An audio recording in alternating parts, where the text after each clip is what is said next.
गुरु प्यारी संगत जी, जय गुरु जी। शुक्राना गुरु जी। संगत जी, आज का सत्संग गुरु जी की बहुत प्यारी संगत और बहुत पुरानी संगत जी का है। ये सत्संग है major doctor Savitri Ahuja aunty ji का, जो कि मैंने गुरु जी के पावन ग्रंथ दिव्य आभा में से लिया है। ये सत्संग ऐसी संगत का है संगत जी, जिनके घर गुरु जी शादी पर आए, उनके साथ समय व्यतीत किया। इस सत्संग के जरिए हम गुरु जी की अनेक लीलाओं के बारे में सुनेंगे। संगत जी, आपसे अनुरोध है कि इसे पूरा अंत तक सुनिएगा, और अगर आप भी अपना सत्संग शेयर करना चाहें तो नीचे डिस्क्रिप्शन बॉक्स में दिए गए ईमेल एड्रेस पर अपना सत्संग भेज सकते हैं। जय गुरु जी। शुक्राना गुरु जी। चलिए संगत जी, शुरू करते हैं। जब से मैंने होश संभाला, मेरे अंतःकरण में अपने एक गुरु के लिए चाहत रखी। यद्यपि मुझे एक गुरु की उपस्थिति का आभास था, पर मैं उन्हें देख नहीं पाती थी। कोई विपदा आने पर मैं उनको याद करती थी, और मेरे बचपन से कोई दिव्य शक्ति सदा मेरी सहायता करती आई थी। मुझे गुरु जी के प्रथम दर्शन कुछ इस तरीके से हुए कि मेरे पति और मैं चंडी मंदिर में रहते थे। संयोग से ऐसा हुआ कि एक सैन्य अधिकारी की बेटी अस्वस्थ थी। मैंने उसे घर भेजने को कहा, जिससे मैं उसे देख सकूं। परीक्षण करने पर पाया कि उसे वायरल हेपेटाइटिस था। मैंने उसे औषधियां देकर घर भेज दिया। उसी दिन जब उसके पिता मुझे मिले और मैंने उनकी बेटी की अवस्था के बारे में प्रश्न किया, तो उन्होंने उत्तर दिया कि घर पर गुरुजी के आने के पश्चात से वह बिल्कुल स्वस्थ है।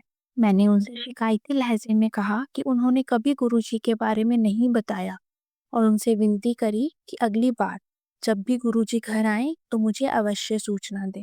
उन्होंने ऐसा ही किया। मैं जल्दी से उनके घर गई तो गुरुजी उनके कक्ष में बैठे हुए थे। उन्होंने मुझे तुरंत पहचान लिया और डॉक्टर साहिबा, डॉक्टर भगवान दास और लीलावती दी कुड़ी कहकर संबोधित किया। उन्होंने मेरे माता पिता के नाम बता दिए थे। मुझे ज्ञात हो गया कि वह ही मेरे गुरु हैं। मुझे अत्यधिक प्रसन्नता थी। उसके बाद उनकी कृपा प्रवाहित होने लगी। हम कई बार मृत्यु का ग्रास बनते बनते बचे। गुरुजी से मिलने से पूर्व, जैसा कि मैं कह चुकी हूँ, मुझे गुरु की उपस्थिति का आभास था। एक बार श्रीनगर में जब मैं गाड़ी चला रही थी, सेना के एक अधिकारी की गाड़ी बिल्कुल सामने आ गई। मेरी गाड़ी जब रुकी तो उसका एक चौथाई भाग सड़क पर था, किंतु शेष तीन चौथाई सड़क से बाहर हवा में लटक रहा था। वह अधिकारी, जिनको मैं जानती थी, उन्होंने अपनी गाड़ी से बाहर निकलकर कहा कि मेरी गाड़ी की ब्रेक काम नहीं कर रहे थे। ऐसी स्थिति में मैं केवल ईश्वर का धन्यवाद कर सकती थी। बाद में जब वह बार बार बचाने वाली दिव्य शक्ति गुरुजी के रूप में सामने आई, तो भी सदा हमारी रक्षा ही होती रही। एक बार जालंधर में गुरुजी के मंदिर के निकट एक छोटी सी बस ने मेरी गाड़ी क्षतिग्रस्त कर दी। मंदिर पहुंचने पर गुरुजी द्वार पर खड़े हुए मिले और बोले कि बच गई। दिसंबर 2005 में मैं अपने पुत्र की गाड़ी लेकर एक उद्यान में टहलने गई थी। एक चौराहे पर एक ट्रक सामने आया, पर अंतिम क्षण पर चालक ने उसे मोड़ लिया। ये एक बहुत ही अनहोनी घटना थी, क्योंकि ट्रक के सामने छोटी गाड़ी को ही स्वयं को बचाना पड़ता है। ट्रक चालक ने मुझे क्रोध भरी निगाह से देखा, तो मैंने उससे कहा कि मेरे भगवान ने मेरी रक्षा करी है। यह सुनकर वह मुस्कुराया और चला गया। गुरु जी की मेरे मेजर जनरल पति की पदोन्नति में भी कृपा रही है। मेरे पति को पदोन्नति समिति ने स्वीकृत दे दी थी, किंतु उस समय केवल 5 रिक्त स्थान थे और वह 8वें स्थान पर थे। उनकी पदोन्नति असंभव लग रही थी। गुरुजी जालंधर में थे। मेरे पति के वहां पर लंगर ग्रहण करने के पश्चात गुरुजी बोले कि चलिए लेफ्टिनेंट जनरल साहब, आपको डाइन आउट कराते हैं। कुछ मिठाइयाँ बांटने के पश्चात गुरुजी ने उनको पहनने के लिए एक पोशाक और दूध पीने के लिए एक चांदी का गिलास दिया। मैंने वह कपड़े और गिलास गुरुजी की दया के प्रमाण के तौर पर अलमारी में रख दिए, पर गुरुजी ने उनका उपयोग करने को कहा। मेरे पति ने उनका उपयोग किया और गुरुजी की कृपा प्रवाहित होती रही। पदोन्नति से पूर्व 3 बार उनकी अवधि बढ़ाई गई। सेना में संभवतः ऐसा पहली बार ही हुआ होगा। उनकी फाइल अटकने के कारण विलंब हो रहा था। गुरुजी ने विलंब के कारणों को दूर करने के लिए मुझे दिल्ली भेजा। वहां पर मुझे एक जनरल साहब मिले, जो स्वयं गुरुजी के अनुयायी थे। उनको स्थिति से अवगत कराने के उपरांत उनके कहने पर उस फाइल पर कार्यवाही हुई। कुछ ही दिनों में मेरे पति का लखनऊ स्थित सेना चिकित्सा कोर केंद्र में स्वयं में एक उत्तम स्थानांतरण हो गया। आंटी एक और समय याद करती हैं जब बिना बिजली के स्टीरियो चल पड़ा था। आंटी कहती हैं कि लखनऊ में गुरुजी कुछ दिन हमारे साथ रहे। एक बार प्रातः 3 बजे फ्यूज जल गया। किसी कारणवश जनरेटर भी शुरू नहीं हुआ। सत्संग का समय हो रहा था और गुरुजी हमारे जीवन की दिव्य ज्योति हमारे बीच में बैठे थे। उन्होंने मेरी बेटी को स्टीरियो चलाने को कहा। उसने उनके कथन की अवहेलना करी क्योंकि विद्युत नहीं थी, यानी बिजली नहीं थी।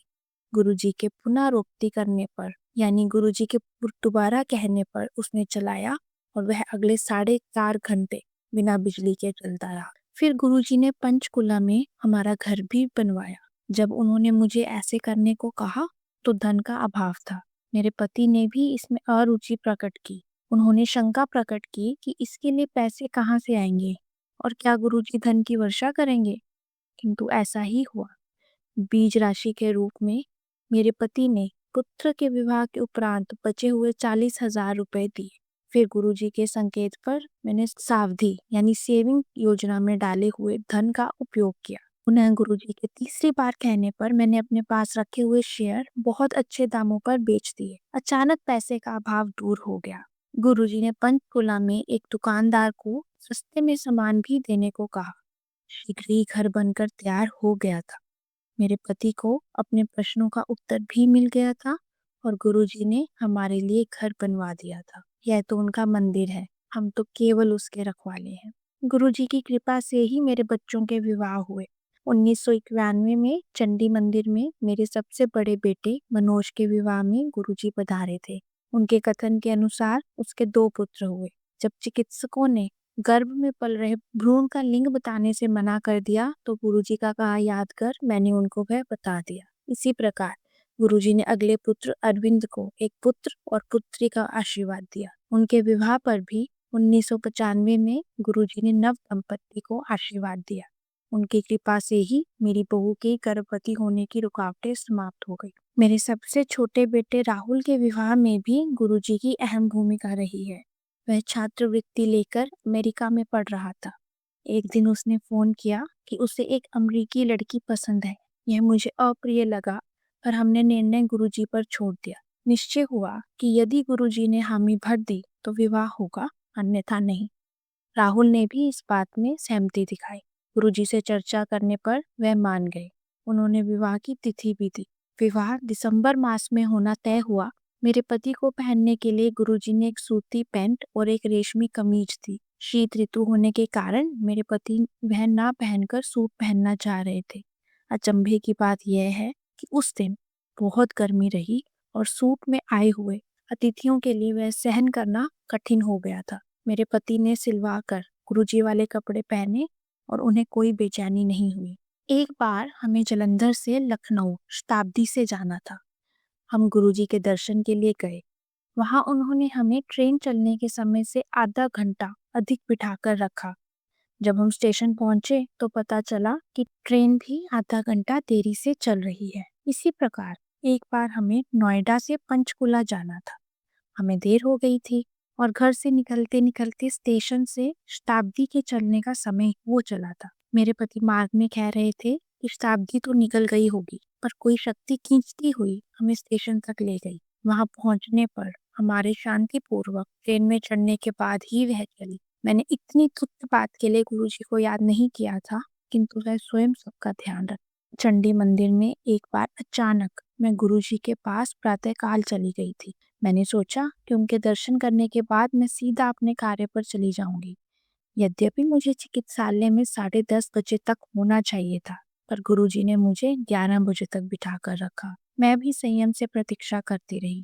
जब मैं चिकित्सालय पहुंची तो मुझे बताया गया कि कोई रोगी नहीं आया था क्योंकि सेना की सब महिलाएं चंडी मंदिर गई हुई थी, जहां पर एक जनरल निरीक्षण हेतु आए थे। एक और समय की बात है, मेरे पति को गोल्फ खेलने में अत्यधिक रुचि है। उनके दाहिने घुटने में दर्द बना हुआ था। एक सहकर्मी ने एक्सरा करने के बाद देखा कि वहां की हड्डी पर अति बारीक दरार है। अतः वह उस पर प्लास्टर लगाने का सुझाव देने लगे। गुरुजी को बताए बिना मैंने उस प्रक्रिया के लिए मना कर दिया। गुरुजी ने अपना हाथ उनके घुटने पर फेरा और उनकी वेदना समाप्त हो गई। हम उनकी उपस्थिति से अति सौभाग्यशाली हैं। समस्त कठिनाइयों को समाप्त करने के लिए उस पूर्ण गुरु की एक निगाह पर्याप्त है। एक बार गुरुजी ने मुझे अपनी नाड़ी देखने को कहा तो उसका स्पंदन 40 प्रति मिनट आया। मैंने कहा कि यदि उनकी नाड़ी शून्य भी हुई तो भी मुझे कोई चिंता नहीं है, क्योंकि मुझे ज्ञान है कि वह दिव्य स्वरूप है और इस पृथ्वी की भौतिक परिभाषाएं उनके लिए अर्थविहीन है। जय गुरु जी।